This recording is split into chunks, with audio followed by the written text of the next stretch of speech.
everyone, welcome to Collective Intellectualities. So we want to do something a little different for this episode. We'll be talking about Feral Atlas, the More Than Human Anthropocene, an interactive and interdisciplinary digital research project. Today, we're excited to chat with one of the members of the editorial team, environmental anthropologist Alder Keleman Saxena, about Feral Atlas and her work. So you can visit the project at feralatlas.org, and we'll be sure to include the link in the show notes. Just to kind of give you an idea of what Feral Atlas is, it combines rigorous research with a brilliant interactive design and explores the Anthropocene's multiple facets through scientific field reports, essays, poetry, and video from more than 100 contributors. So if you haven't explored Feral Atlas yet, we highly recommend to do so because it will enrich the following conversation. Check it out. Today we're really excited because we're joined by our guest, Dr. Alder Keleman Saxena, an assistant research professor in the Department of Anthropology at Northern Arizona University.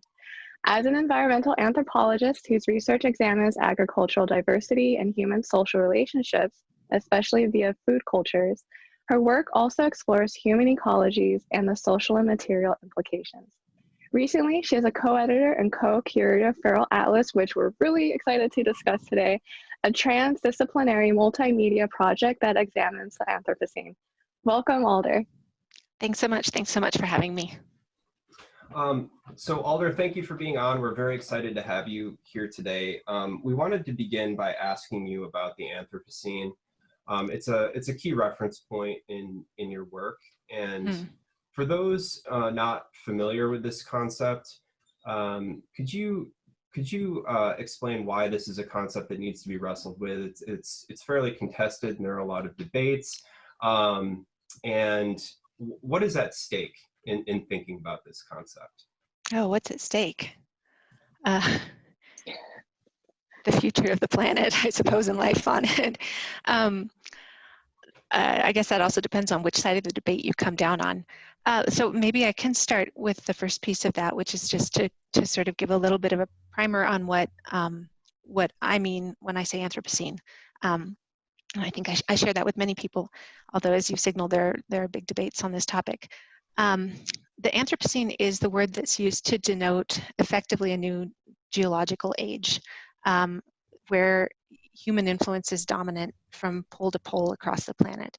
The reason that the place to start with is that to think of it as a geological age is that part of the way that that scientists have recognized that is to look at like stratigraphy, to look at layers of rock in the Earth's core and see that there are periods of recent history that in geological terms, that where human influence can be identified by the signatures that are left in rock. What's interesting about this term is that it has expanded far beyond the field of geography, I think because it's such a suggestive heuristic for the period of environmental disruption that we're seeing and living through now. There have been big debates about how one should define the Anthropocene and where you should put the start point. Some people, a sort of starting point was in some of the early articles about this written by social scientists was CO2 emissions. So thinking about, from the Industrial Revolution to the present, this period when there has been such huge pollution released into the atmosphere. The start point that I feel convinced is useful as a sort of social, because it refers to social history as well as environmental history, is the period around and immediately following 1492, so the period where European contact with the Americas started in a really big way, which led to a genocide proportion die-off of the indigenous peoples of the Americas due to largely to introduced diseases. So a 90% reduction in the population of the Americas in, I think, the 50 to 100 years following that point of contact. And two geographers, I think, from the University of London have argued that you can look at, there's actually an atmospheric geologic signature that comes from that event, from the reduction of agricultural production and the reconversion of formerly agricultural land to forest land, that marks that event sort of as it unfolded over time. And that to me, I think, is really a poignant way of thinking with depth about this period of climate change that we're all experiencing, and reminding ourselves that this didn't start 10 years ago, 15 years ago, 20 years ago. It started 500 years ago. And it started not just with major processes of environmental change, but also huge social injustice and dislocation of pre-existing lifeways. There are lots of debates about whether or not the idea of the Anthropocene puts the focus too squarely on humans. And I think you can make an argument either way about that. There are some people who say, well, the problem with this is it sort of reifies humans as the only thing that is important in terms of our influence on the planet. I do think there's a way of thinking about the Anthropocene and thinking about humans as a disaggregated group that can help us think more carefully about both environmental and social injustices and where they go hand in hand. Mm-hmm. So this, because in the natural sciences, periodization tends to start in the 17th or 18th century. So what's at stake in this alternative periodization, this longer historical arc that you're offering, seems to me to be pointing more carefully at a different set of root causes, or at least pointing at root causes in a different kind of way, but also looking at asymmetries of sort of responsibility. Maybe you could talk just a little bit more about that. I think that's an astute observation and quite fair to say. So maybe to bring it forward a little farther, a way to think about a point of reference for this is in current debates about who should take responsibility for climate change. So in the UN, the Conference of Parties, around the climate change agreement, one of the arguments that often comes up is that there should be common but differentiated responsibility, meaning that those who have polluted the most and who've had the chance to develop through that pollution should also be more responsible for stalling the impacts of climate change, whereas developing countries that haven't contributed as much to the historical pollution that has released all this CO2 into the atmosphere should have less responsibility, or less stringent responsibility, or less stringent controls on their emissions. I think what thinking with this earlier periodization of the Anthropocene helps us see is that those unequal contributions to environmental harm that we're experiencing now and that we're debating now, they stretch back to colonialism. They stretch back to the periods of empire, European empire, or the new empires of capitalism that have been going on for quite a long time. And you could probably, you could say that 1492 to some extent is an arbitrary point, because some of these patterns of power differentiation, they extend farther back into history beyond that. But I think there is a strong argument to be made that that's a meaningful tipping point. Mm-hmm. I don't want to get too far ahead into the Feral Atlas project, but you all sort of evocatively call these processes detonators, and I think that that's a really interesting way of putting it. And help me here: invasion, capitalism, colonialism, and maybe there's a fourth, but I don't remember. The fourth is acceleration. Acceleration. That's right. It seems like you're offering a kind of conceptual framework for thinking about the Anthropocene as a set of interlinking processes, and which differentiates from the natural science approach, which is to just look at, okay, CO2 emissions, golden spike at a certain point in time, the Industrial Revolution being the starting point, and so on and so forth. So I found that very interesting in reading your project. But I know Amy wants to talk a little bit. Oh, no. Well, yeah, because what Alex said, and I know this is all these questions, right? They're overlapping, so a lot of it connects to the Feral Atlas work and the work that you do. But how Alex said with the connection to the Feral Atlas, making sense of, and there's actually more connections than simply measuring CO2, and you actually have to go back and look at the history and the politics, and it's also a very deeply ethical project, which I see. But because it's a different approach, I'm wondering what philosophical and theoretical frameworks have you drawn on to make sense of the Anthropocene in a more interconnected way with how we are in the world.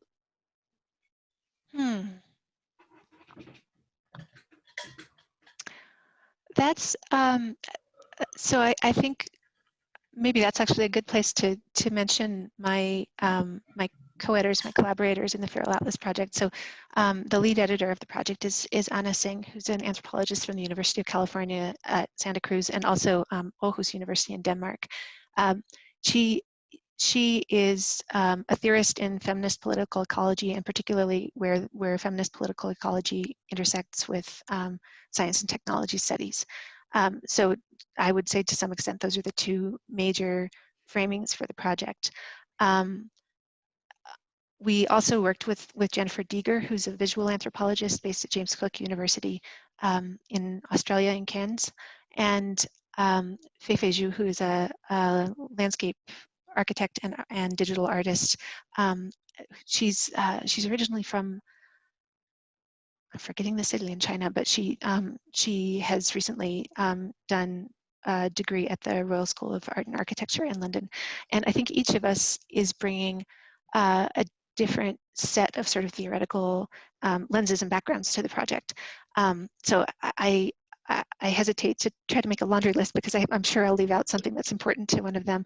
But for me, the real touchstones are this intersection between feminist political ecology and science and technology studies, where feminist political ecology is a social science approach to understanding resource use that thinks about natural resources as politically contested. So thinks about them not just as, you know, these things that like somebody somewhere has to make a decision about, but rather, you know, trees that matter to people or spaces that matter to people and that have histories and that have values that can be articulated differently and, you know, sometimes fought over. And science and technology studies, at least the branch of it that we would be closest to is, you know, I suppose I hesitate to summarize it, but for just a, for any of your viewers who are not familiar with it, it's a process of thinking critically about science. It's a process of sort of saying, okay, well, we know that we know this thing scientifically, but that doesn't mean that that knowledge is there and has always been there. It came about through a process. There were individual people who also had their own subjectivities who produced that knowledge.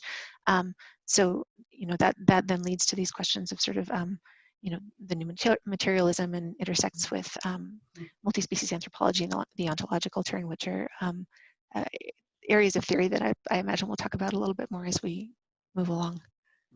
One of the points you make, there's an article that I read of yours last night called From Moral Ecology to Diverse Ontologies about relational values. And one point that's made in that relatively short sort of schematic review article is that it's difficult to see the limitations of an epistemological or ontological formation from inside that epistemological or ontological formation, and you were talking about that specifically in relation to Western scientific approaches. And so I think that's, I just want to point that, like sort of point our direction at that article in terms of then how you conceptualize relational value itself, but also because your work is deeply empirical, and you do ethnographic work.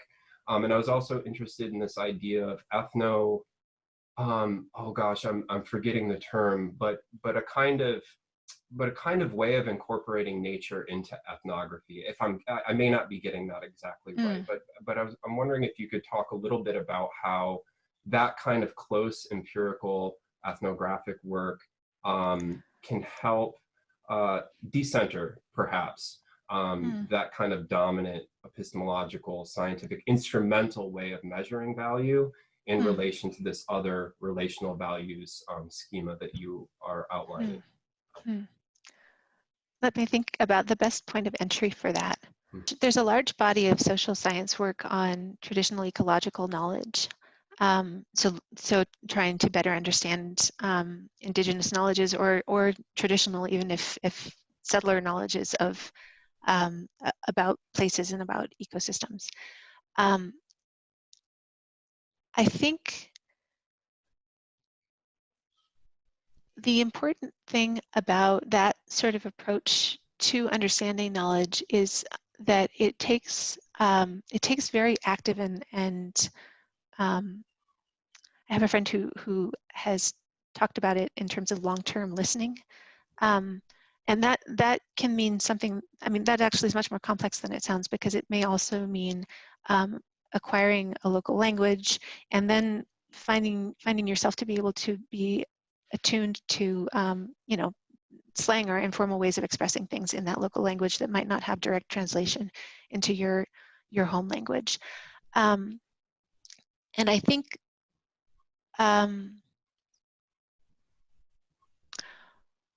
the larger conversation about relational values is one that has come a little bit out of the ecosystem services literature, and it has been kind of a push to encourage scientists to consider that nature doesn't have to have an economic value or necessarily even a, you know, what we might call a quote unquote intrinsic value, that there are some places and some people for whom elements of what we might call nature are fundamental to their identity and their cosmology, that they come into being in relationship to these places. And I think at its best, that really careful study of ethnoecology or ethnobotany or you know, ethnozoology, which are all these kind of blanket terms that refer to the study of local or vernacular approaches to the environment. I think, to my mind, the most important part of those is that act of listening carefully, which I think leads kind of, I want to say a little bit naturally, to the decentering of your own knowledge, because it makes you question your own categories, right? If you hear a word that you can't translate properly, or in the research I was doing in Bolivia, I remember there was a word in Quechua that that I heard to describe one set of flavors. I think it was like a bitter set of flavors, and then it was applied to a texture.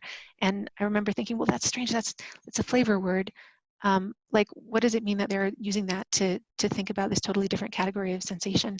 And I think it's those kinds of moments of encounter that seem really casual, but then you step back and you say, well, what does that mean for the way I'm categorizing things? You know, do I have this all wrong? That can help to kind of lead to the decentering that you're talking about. Yeah, language as world making, really. Yes. Yeah. Yes. Yeah, and I think that's, I wonder if that would be a nice segue also into maybe discussing Feral Atlas, you know, in particular, because just also from that article that Alex mentioned, and also, you know, having it's fun to explore Feral Atlas, but also you get a sense where it is trying to create a very, like, a language and movement, or it's trying to create a different grammar to approach the ways that we're relating in the world. So kind of talking about that, but also I just want to ask you, how would you describe Feral Atlas to someone? Because it's almost boundless, and it's like a more than. So I mean, and I'm asking this question because almost like using a term from Jane Bennett's work, it's vibrant. You know, it comes off. Yeah, but it's like, because I'm asking this too because I was trying to, you know, type out and like, oh, describe Feral Atlas, and I realized I didn't have necessarily, I felt the sufficient words to try to capture it in the moment. So I'm curious, how would you describe Feral Atlas, and also for maybe people who are listening on the podcast or something, how would you describe it to someone? We really struggled with that in the beginning, actually, and it was as much of a challenge as it is now that it exists in the world. Before it had actually been coded and like we could interact with it, it was even harder. So I describe it as a multimedia digital environmental humanities project. That doesn't encompass all of what's in it, but so if I get one sentence to describe it, that's how I describe it. If I get a second sentence, I say that it is composed of about 80 field reports based on empirical observation written by scientists, humanists, and indigenous intellectuals and activists, and that those are all multimedia reports in one way or another. So they all have visuals or sound or audio, and some of them consist primarily of that.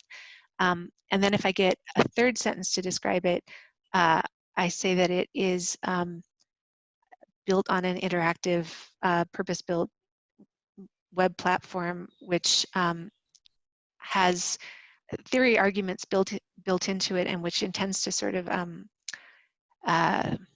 try to illustrate the argument through the interface, so that when the user encounters it, they encounter first imagery and an invitation to interact with it. And that imagery and film and sound draws them through short pieces of text before they're asked to engage with a longer piece of text, with the idea that it might hold people's attention a little longer than just a wall of text on a web page. Oh, sorry. I just want to say the writing is fantastic. I just really want to encourage people to check this out, because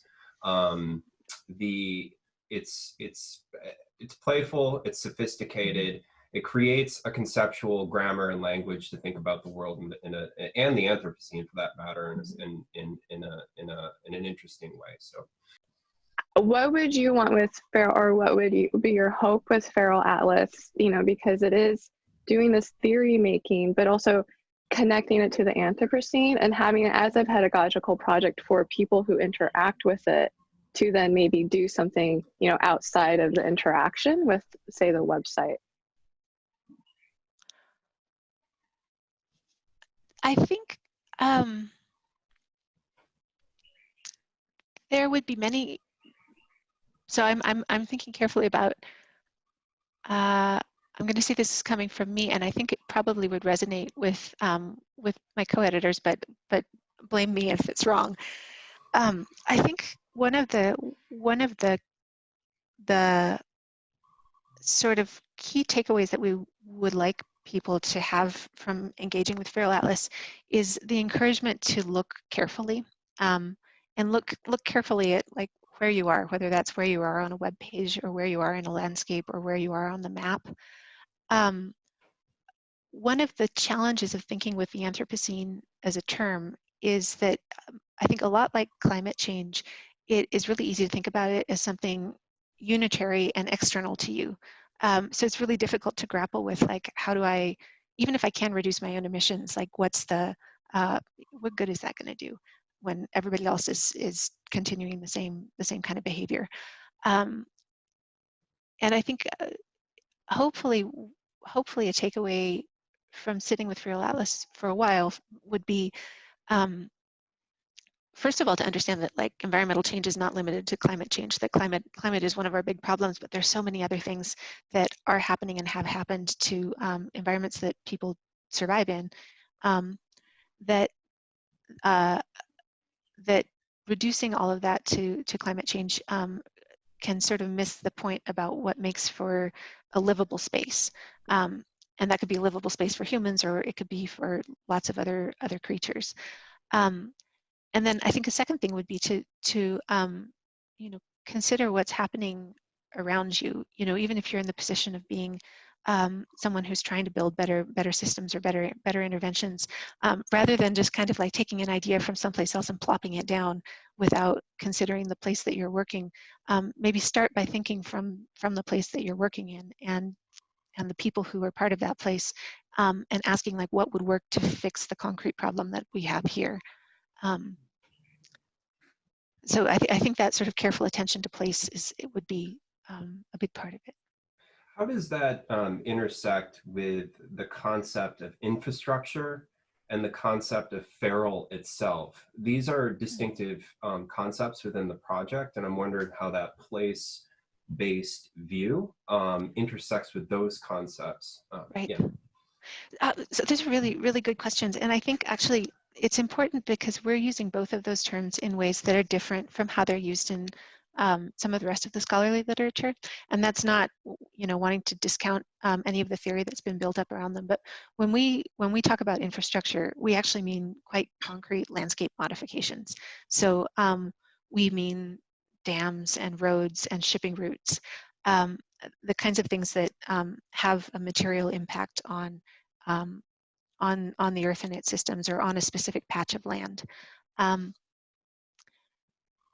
Likewise, when we use the term feral, feral is a lovely rescued word in some contexts, that can mean something a little bit similar to like unschooled, you know, that you sort of operate on your own steam, and you have your own ideas and respect them. And I love that use of the term, but our use of the term actually means things that have escaped human control, things that responding to the effects of human-built infrastructure have in some way exceeded the designs or the control of humans. And there are a lot of stories about those kinds of creatures that focus on resurgence, on sort of hope. But I think one of the things, and I have to credit Anna Tsing for being willing to point this out, that if we focus too much on those hopeful stories, we can actually miss the fact that there are major environmental damages going on through these kinds of uncontrollable activities. So those are our two approaches to those terms. Yeah. So in terms of a different kind of world making, it needs to be able to accommodate the unanticipated consequences of what's already been built, but it needs to incorporate that into a new value structure, a new relational value structure. And like, how do you think the Feral Atlas project is able, in what ways does it articulate that? Is it through either intellectually, conceptually, or aesthetically? And do you think that that's a kind of fair characterization of sort of how to move forward? You're talking about sort of the hopeful stories versus the concrete material realities of environmental destruction. And we have to be able, so sorry, it's a bit of an abstract question, but it's to build a new sort of value structure that takes place into consideration. It also has to take into consideration these unanticipated consequences that have been unleashed. That's right.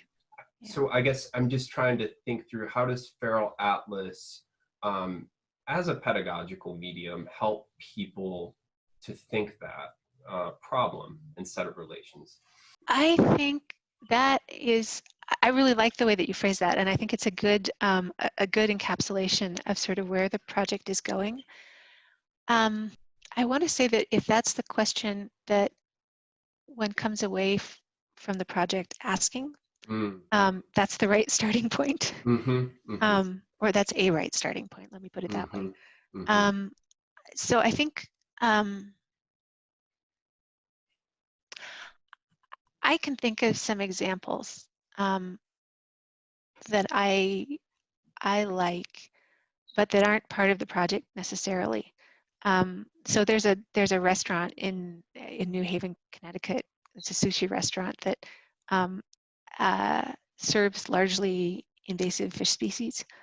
And I know that's one that you know, it's a small thing, but rather than thinking about like we fish the tuna and the species that have always been that are considered sort of high value for human consumption, let's eat this stuff so that it has a sort of natural predator, and there's, you know, it can provide sustenance to people. I mean, it's a not high end, but you know, fancy enough sushi place, but that idea of sort of like flipping, kind of flipping some of the way we would think about how we deal with high-end cuisine, human sustenance, and making life a little more difficult for invasive species is, I think, one example that kind of stands out to me. Now that predates Feral Atlas by a couple of decades, so I wouldn't claim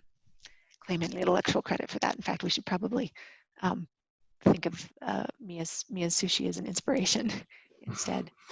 Well, I really like how you framed this idea, if that's the question you come away asking, because we were, before we started rolling the recording, we were talking a little bit about pedagogy and our theoretical, the way we conceive pedagogy.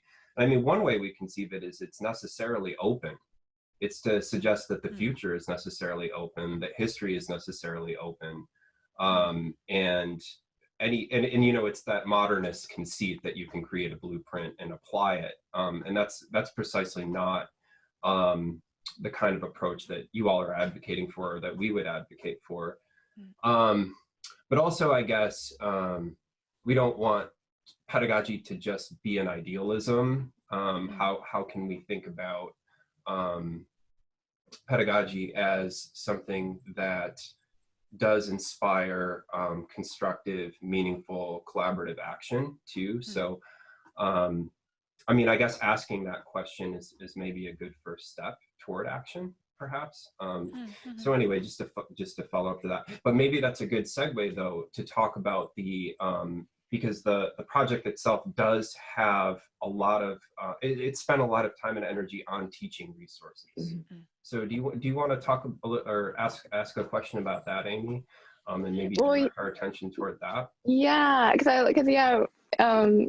it's really interesting because for the project, that there's that specific attention in that section. It's just when I came upon that section, I was like, oh, this is amazing, like, right? So, and I'm wondering, because if you're saying, yeah, if you come away from exploring Feral Atlas, and that's the question, then that's a good start. But why do you think it was important for the project also to directly address the pedagogical stakes, and not just to give the why? Like that first paragraph with why teach Feral Atlas, it's, asking those questions, but also not just the why, but also providing different hows, I guess. So I'm wondering, like, why was it important to include that specifically? That's a great question. And I'm glad you noticed that section. So I think one big answer to that is that, to some extent, I think the project emerged from what we could call a pedagogical impulse, and I think again here this is a place to give credit to Anna Tsing for starting this conversation off, but I think she was asking the question about how do we encourage students to feel engaged in the kinds of things that are being taught in university classrooms. Especially if you're someone who considers teaching to be a form of activism, which I think a lot of people who teach in environmental spaces do, and I think a lot of people who teach in social justice spaces do. That can be a big challenge, and I think there's truth to the fact that not everybody wants to sit down and read Marx's Kapital over the course of 12 weeks and then gradually digest what that might mean for, the restoration project you're doing. So the idea of putting Feral Atlas on a digital platform or having it be a digital and multimedia project was, I think, partly just a sort of instrumental way of thinking, okay, what will students pay attention to? What can be done to get people to like read more than 3, or even like open the thing, and as opposed to like letting a book sit on their shelf or never buying it for their course. So that's also part of the reason it was important to us that it be an open access project, because clearly there are also financial reasons why people may not buy or open books. You asked a second part to that question. The teaching supplement that we put into it has some sample syllabuses, and it also has some ideas about activities that people could do with Feral Atlas or drawing on Feral Atlas, not only in formal classroom settings, but also with community groups or youth groups. And I think I'll answer this for myself, but I approach teaching very much as a researcher, as someone who got into this whole educational thing because I was really curious about questions that I could ask, and I got into anthropology and environmental anthropology because I really liked going out into different places in the world and talking with people and trying to figure out like what's happening here, like what's that plant, what's this plant, which one tastes good, which one, and to try to get a better sense of place, and then questions that could be answered by getting that sense of place. And I think the exercises that we have included in that supplement are intended to sort of get people engaged in the process of bringing knowledge into being. And I think by bringing knowledge into being, you also get engaged in the process of questioning, well, what is knowledge in the first place? You know, where do these categories that we use to name species and, you know, sort of gesture at their relationships to each other, like where do these categories come from? Why do we use those categories and not other categories? And I think to an extent, there's, you know, we talked about theory in Feral Atlas also, but there's a very strong intent that theory should be play in that same sense, that, you know, there's a sort of invention of language and reinvention of categories, but not with the idea that those should be the only categories people should use from here forward to understand the Anthropocene, but rather to kind of try to press people in the direction of thinking about what kinds of patterns they could recognize in their own in their own lives or in their own learning that could help them better frame the world. So one of the pieces on the Feral Atlas website is a piece that you wrote called A View from a Patch, toward a material phenomenology of climate change. And you start from your own place and location there in Arizona. And it was written sort of on the cusp, I believe, of the pandemic, when perhaps things were going into lockdown.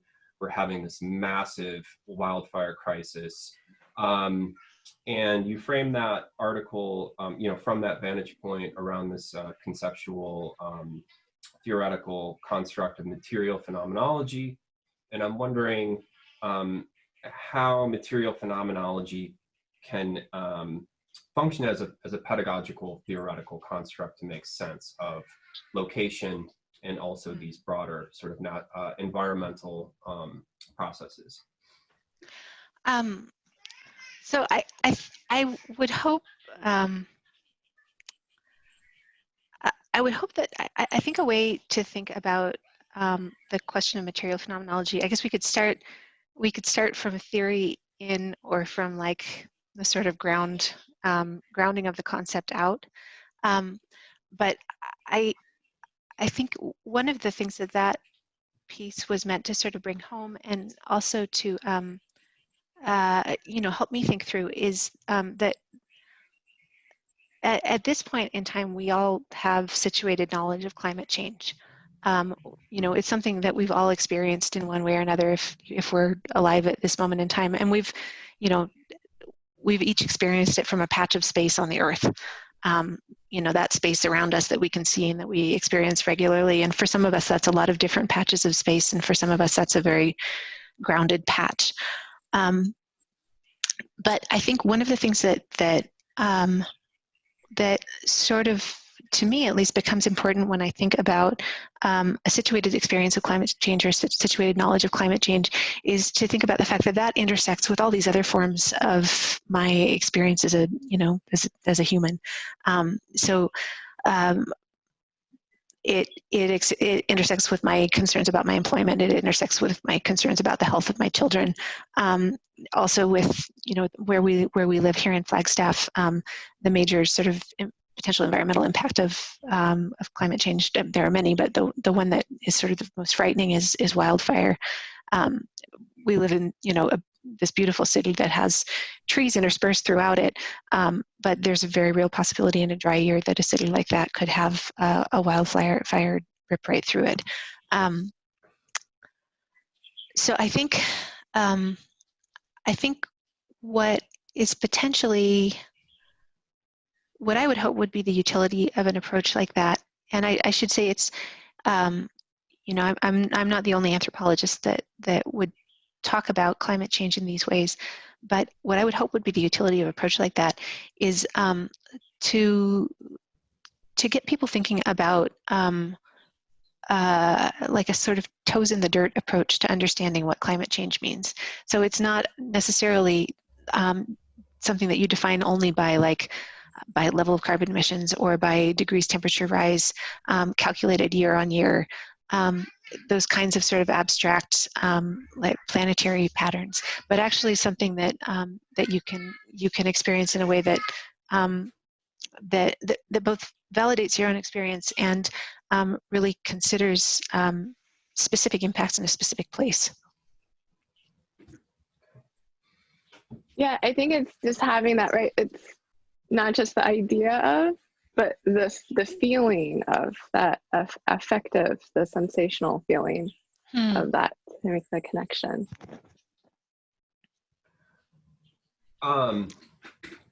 So one question that we wanted to ask you, and I think that this is perhaps a kind of segue toward the end of the discussion, is we've been thinking about this question, and we've liked to ask different people their sense of this, which is we're in this massive health and environmental crisis.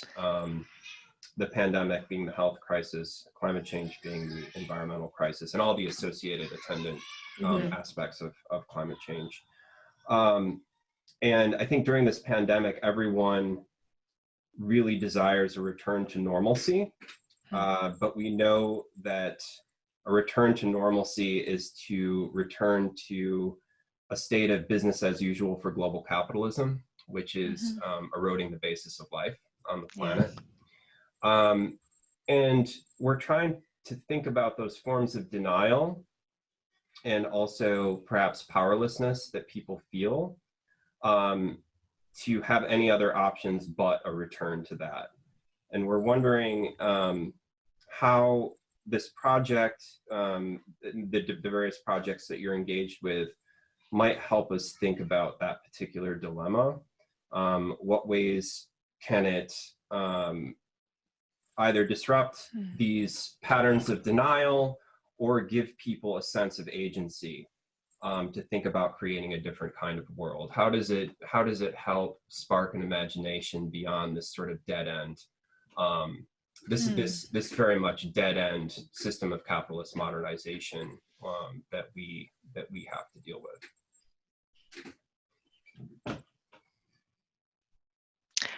I'm thinking about an answer. That's a big question. So there's a very concrete answer, which is that there actually is a section in Feral Atlas on the coronavirus, and it's a series of entries that are sort of paired with each other as companion entries. There's one written by a historian. There's one written by an ecologist. A couple actually written by one by a developmental biologist. And we were just delivering the project to the publisher when the pandemic started, and then when it started to become apparent that it wasn't just a blip, that it was actually going to be a world-changing event. And one of the things so we reached out somewhat late in the game to the authors of those entries to ask if they would contribute, because it felt like not touching on that in Feral Atlas at this particular moment would leave a huge hole in it.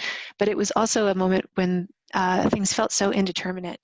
Let's say April, May, June, that one of our hesitancies about touching on it at all was feeling like we didn't know which way things were going to go. So I think there's actually something in reading those entries next to each other that is quite useful. I find intellectually useful, of sort of going back to that moment of indeterminacy and thinking about all of those possible narratives that were emerging at that point in time. I guess I won't try to track all of them, but thinking about, because right now, particularly after the election in the U.S.,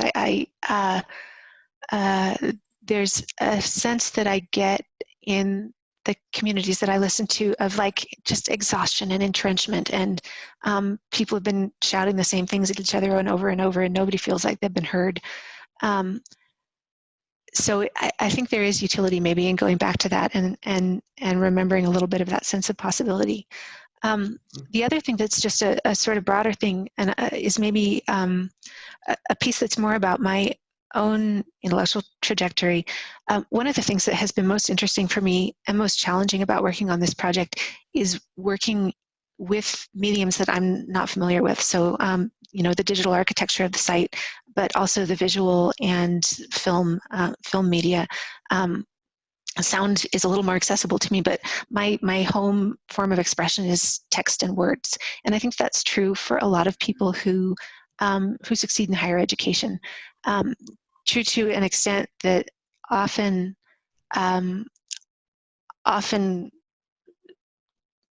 there may be a little bit of an encouragement or a blind eye that we turn on ourselves to just dismissing those forms of production as just entertainment and not like having intellectual heft. And I think one of the things that was really striking to me as we were putting the project together was that I would sit in a room with the editorial team, and we'd talk about images all day long, and I would leave the room at the end of the day as exhausted as if I had been listening to a foreign language that I had only like beginner intermediate competency in. It was so hard for me to think with images that it just, it was eye-opening, because I think what that forced me to do, probably for the first time since I was somewhere in grade school, was to sit down and really look at what the person who had captured a photo or the person who had made a drawing was trying to communicate, and what technique they used, what sort of textures they were bringing to an argument, and the way that image formed an argument that was perhaps just as canny and just as nuanced as the argument that I would try to make in text. And I think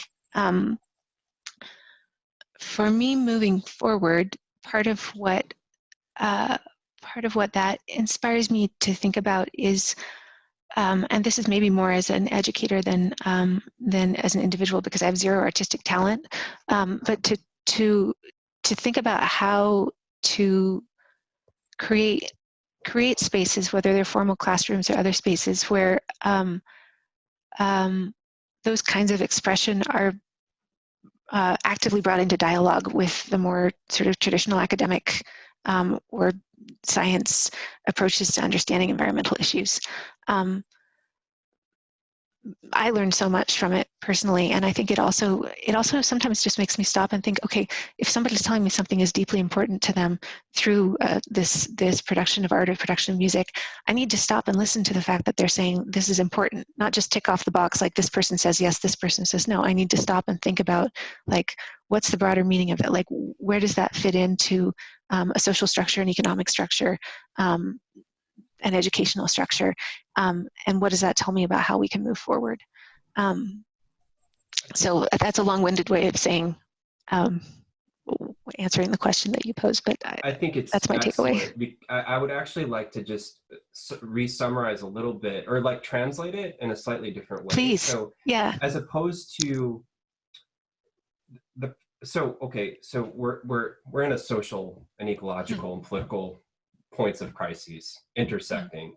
A desire to return to normalcy also articulates itself for a desire for stability in a world that seems increasingly uncertain, increasingly unstable, increasingly insecure.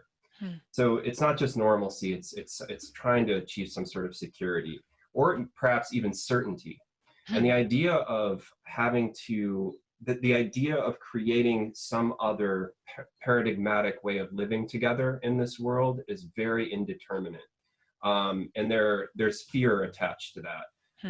And so I really appreciated how you handled that question by talking about indeterminacy, because I think it's important and something that has to be grappled with pedagogically. But then as you link it to aesthetic production, I feel like you're gesturing toward collaborative knowledge production practices that have to take into consideration people's different points of expression, creativity, affective, the kinds of contributions that people can make to interpret the world, but also those processes, new processes of world making that might be able to emerge out of that. So I think it, or at least that's how I would maybe translate what you said. And I think that's spot on.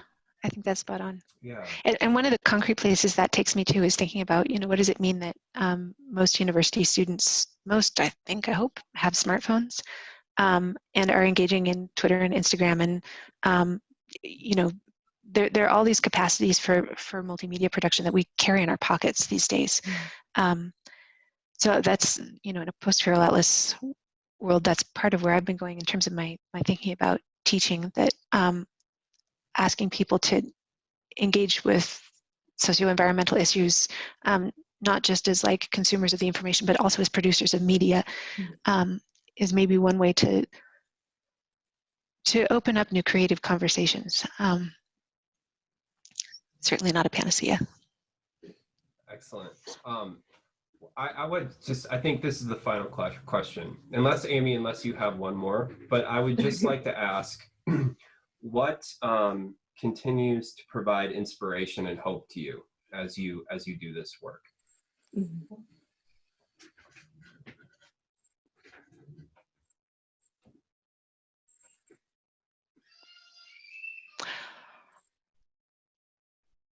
Well, shortly after I wrote the intro to that piece, the material phenomenology piece, we moved to a different neighborhood in Flagstaff. And it's one that has a man-made set of ponds. It's sort of on the edge of a golf course. And they're filled with irrigation water, and there's some yucky stuff that's happening. And then there's a lot of algae and kind of, every now and then we see some dead fish. But they also have incredible bird life. More actually than I've ever seen any other place where I've lived, in a temperate climate, I should say. But there are like probably 4 or 5 species of ducks and a huge flock of Canada geese and some osprey and some falcons. There's a prairie dog colony, which I think probably feeds the falcons. I